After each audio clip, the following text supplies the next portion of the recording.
Hi, my name is Sabine, here for Mathnasium Social Media. Today we have Larry Martinek, the Chief Instructional Officer and co-founder of Mathnasium. So Larry, there's this common misconception that children can be placed in two buckets, either great at math or awful at math with no hope. Can you change that misconception for us? Well, yeah, I think I can. Okay.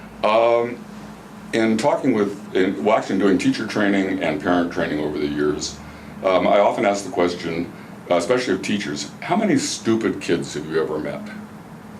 Kind of a trick question. Well, it is and it isn't, because there's been a uniform answer from every teacher to a person that I've ever met, and the answer is none. Okay.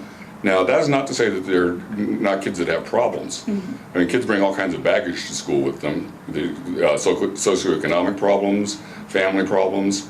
There's nothing like a divorce in the family when a kid's in third grade to have that kid emotionally shattered for an extended period of time. And that can often have a direct effect on their performance at school. Right.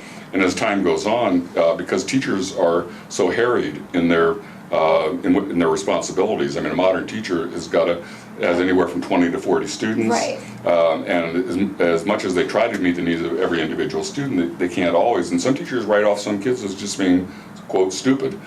And what it turns out is that quite often when we get kids in the Mathnasium, what we discover is that, in fact, we virtually always discover this when a kid's having trouble. It's not that the kid is stupid, it's that the kid has been under-taught for various reasons. Okay. And as I said, those reasons can be extremely varied, from socioeconomic conditions to family life and all of these things.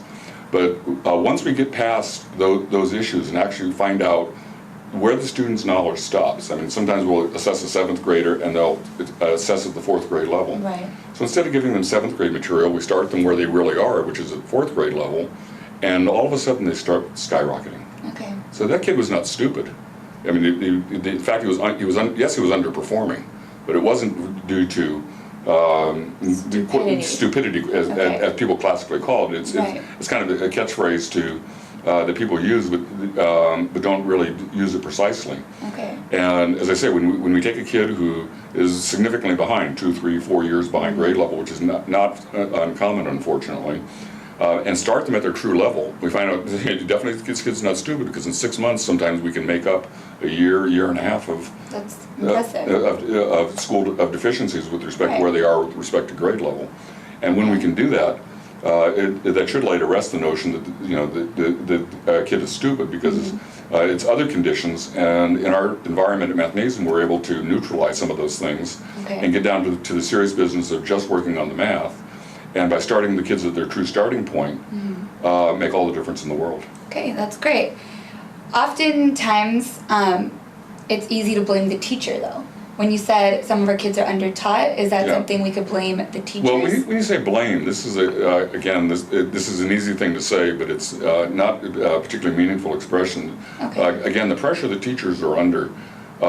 When you get a classroom full of kids who are all over the spectrum in terms of their ability. You may have the brightest kid in the 7th grade and the slowest kid in the 7th grade in the same classroom. Right.